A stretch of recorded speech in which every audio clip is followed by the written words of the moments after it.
UP के मुख्यमंत्री योगी आदित्यनाथ बोले, अखिलेश यादव की पार्टी एसपी दंगाई और गुंडे माफियाओं को दे रही है टिकट। समाजवादी पार्टी की पहली सूची तमंचावादी मानसिकता और माफियावादी मानसिकता से ये राजनीतिक दल समाजवादी पार्टी हो या कांग्रेस हो, ये उभर नहीं पाई है। यूपी चुनाव से पहले मुलायम सिंह यादव की छोटी बहू अपर्णा यादव बीजेपी में शामिल हुई। पीएम मोदी की जमकर तारीफ की। मैं, जैसा कि सभी जानते ही हैं, मैं हमेशा से प्रभावित रहती थी आदरणीय प्रधानमंत्री जी से। सूत्रों के मुताबिक बीजेपी अपर्णा यादव को चुनाव नहीं लड़वाएगी। अपर्णा को बीजेपी महिला मोर्चा की जिम्मेदारी दी जा सकती है। भाभी अपर्णा के बीजेपी में शामिल होने पर बोले अखिलेश यादव, कहा नेताजी ने अपर्णा को समझाने की बहुत कोशिश की। नेताजी ने बहुत कोशिश की समझाने की। नेताजी ने बहुत कोशिश की समझाने की। मोदी सरकार के मंत्री अनुराग ठाकुर बोले, सिर्फ बीजेपी में बहू बेटियां सुरक्षित, इसीलिए मुलायम की बहू अपर्णा बीजेपी में है। स्वामी मौर्य की बेटी भी बीजेपी में है। मुलायम जी की बहू और स्वामी प्रसाद मौर्य जी की बेटी दोनों ही भारतीय जनता पार्टी में अपने आप को सुरक्षित महसूस करती हैं, क्योंकि उत्तर प्रदेश की 25 करोड़ की आबादी में मेरी माताएं बहनें, उत्तर प्रदेश की बहू बेटियां भी अपने आप को सुरक्षित महसूस करती हैं।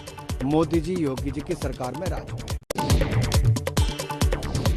समाजवादी पार्टी के अध्यक्ष अखिलेश यादव पहली बार विधानसभा चुनाव लड़ेंगे। सीट को लेकर कहा, आजमगढ़ की जनता से अनुमति लेकर चुनाव लड़ूंगा।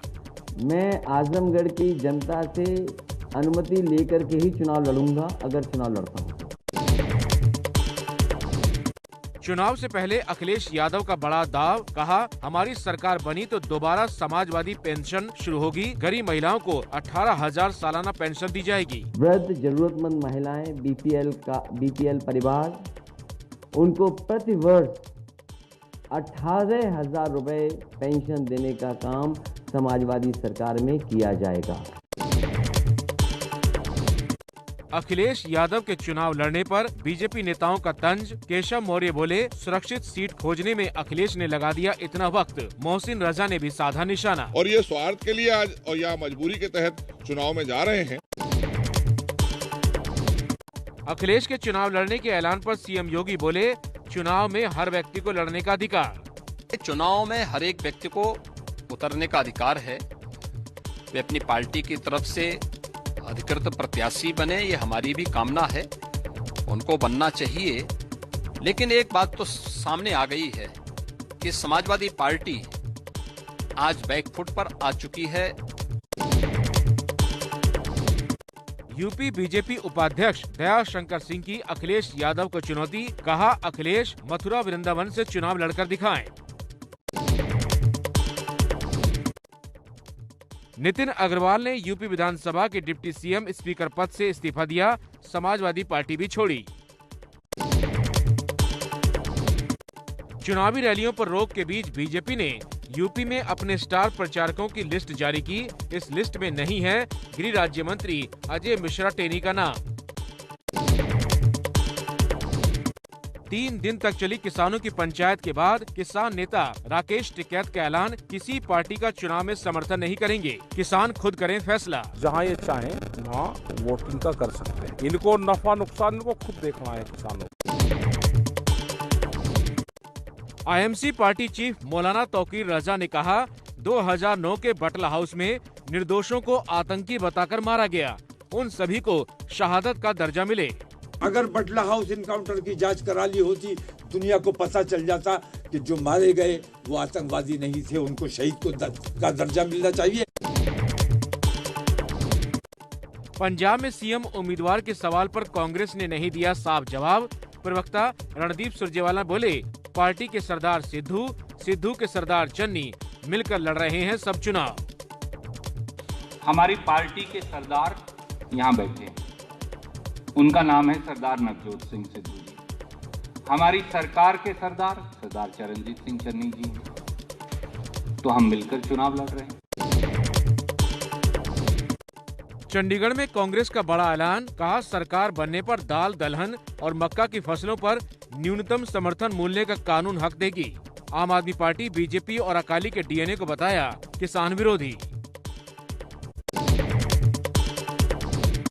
पंजाब में अवैध रेत खनन के मामले में मुख्यमंत्री चन्नी के करीबी रिश्तेदार भूपेंद्र सिंह हनी समेत 10 जगहों पर और छापे। अब तक 10 करोड़ बरामद हुए हैं। छापेमारी चल रही है। पंजाब में अवैध माइनिंग के मामले में भी छापेमारी है। पंजाब के पठानकोट में कारोबारी सुनील जोशी के घर पर ईडी का छापा। पंजाब कांग्रेस में कारोबारी का दबदबा है। पंजाब के मुख्यमंत्री चरणजीत सिंह चन्नी बोले, मोदी की रैली में भीड़ नहीं होने से बदले में मारे जा रहे हैं छापे। कहा, पंजाब ने दिल्ली को हमेशा जवाब दिया, चाहे मुगल हो या अब की सरकार। ਜਦੋਂ भी चाहे मुगलों के चाहे अंग्रेजों के जब भी दिल्ली पंजाब से चढ़ के आई है तो पंजाब ने हमेशा जवाब दिता है। इस बार भी पंजाब उसी तरह जवाब देगा। उत्तराखंड में बीजेपी ने तय किए सभी सीटों के उम्मीदवार। कल जारी होगी उम्मीदवारों के नाम की सूची। त्रिवेंद्र सिंह रावत ने बीजेपी अध्यक्ष जेपी नड्डा को चिट्ठी लिखी। कहा, मैं चुनाव नहीं लड़ना चाहता, मैं कार्यकर्ता के तौर पर काम करूंगा। दिवंगत रक्षा प्रमुख बिपिन रावत के भाई रिटायर्ड कर्नल विजय रावत बीजेपी में हुए शामिल। उत्तराखंड के सीएम पुष्कर सिंह धामी ने दिलाई सदस्यता। गोवा में अमित पालेकर होंगे आम आदमी पार्टी के सीएम उम्मीदवार। केजरीवाल ने आज ऐलान किया। पालेकर बोले, गोवा को भ्रष्टाचार मुक्त बनाएंगे। अमित पालेकर जी को आम आदमी पार्टी का सीएम चेहरा ऐलान करते हुए बेहद खुशी हो रही है। गोवा में कांग्रेस का नहीं हुआ एनसीपी और शिवसेना के साथ गठबंधन। एनसीपी शिवसेना बोली, अकेले लड़ेंगे, हमारे बिना नहीं बनेगी सरकार। देहरादून में फ्लाइंग स्क्वाड टीम ने बरामद किए 30 लाख कैश। तलाशी के समय गाड़ी से मिला नकद और बीजेपी नेता की चुनाव सामग्री। नीतीश सरकार में मंत्री मुकेश सहनी ने दिया आरजेडी से हाथ मिलाने का संकेत। कहा, लालू पिछड़े समाज का काम करते हैं, तेजस्वी मेरे छोटे भाई। अच्छा संबंध रहा, हमेशा वो बड़ा भाई मानते रहा, मैं भी उसको छोटा भाई मानते रहा। कई इस मंच पे इस तरीके से संबोधन किया गया, तो ये सब चीज़ें हैं। और हम लोग तो गरीब समाज से आते हैं और खास करके लालू जी के विचारधारा तो हमेशा अपनाते हैं कि गरीब लोग का न्याय मिले। एमपी में रतलाम के एक गांव में हिंदू परिवारों ने इलाके छोड़ने की धमकी दी। मुस्लिम परिवारों से झगड़े के बाद अपने घरों पर लिखा, हमारा घर बिकाऊ है। दोनों पक्षों में सुलह कराने की कोशिश जारी। देश में आज फिर कोरोना के ज्यादा मामले आए। 24 घंटे में 2,82,000 से ज्यादा केस, 441 लोगों की जान भी गई। कल की तुलना में आज 44,000 ज्यादा नए केस रिपोर्ट हुए हैं। पूरे देश में ओमिक्रॉन मरीजों की संख्या भी बढ़ रही है। अब तक 8,800 से ज्यादा मामले सामने आए हैं। ओमिक्रॉन कोरोना का वेरिएंट है जो तेजी से फैलता है। दिल्ली में कोरोना से लड़ाई के मोर्चे पर राहत की खबर। धीरे धीरे कम हो रहे हैं केस। कल दिल्ली में एक दिन में कोरोना के 11,000 से ज्यादा केस आए। 24 घंटे में 38 लोगों की मौत हुई। घटते कोरोना के मामलों के बीच दिल्ली में लापरवाही भी दिख रही है। ओखला सब्जी मंडी में कोरोना प्रोटोकॉल का नहीं हो रहा पालन। विश्व स्वास्थ्य संगठन ने चेतावनी दी। कहा, संभल जाओ, खतरा नहीं गया है। दुनिया में एक हफ्ते में करीब 1,80,00,000 कोरोना केस आए हैं। Make no mistake, Omicron is causing hospitalizations and deaths. Corona से मौत का मुआवजा देने में राज्यों के ढीले रवैये पर सुप्रीम कोर्ट नाराज। आंध्र प्रदेश और बिहार के मुख्य सचिवों को पेश होने का आदेश दिया। हरियाणा के अंबाला नगर निगम में हुआ कोरोना ब्लास्ट। 35 से ज्यादा कर्मचारी संक्रमित पाए गए। नगर निगम में 2 दिन के लिए आम जनता के आने पर रोक लगाई गई। कोरोना संकट की वजह से यूपी पीसीएस मेंस 2021 की परीक्षा स्थगित। 28 जनवरी से 31 जनवरी के बीच होने थे एग्जाम।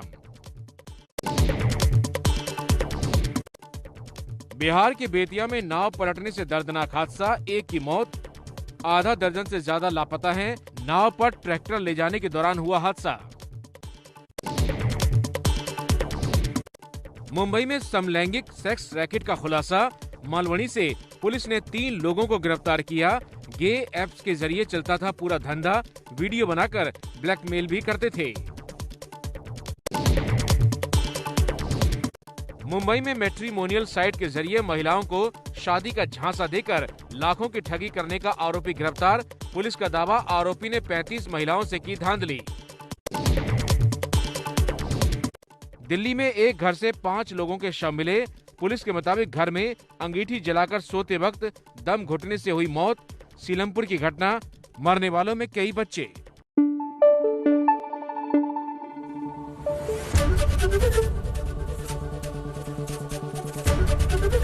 एबीपी न्यूज आपको रखे आगे।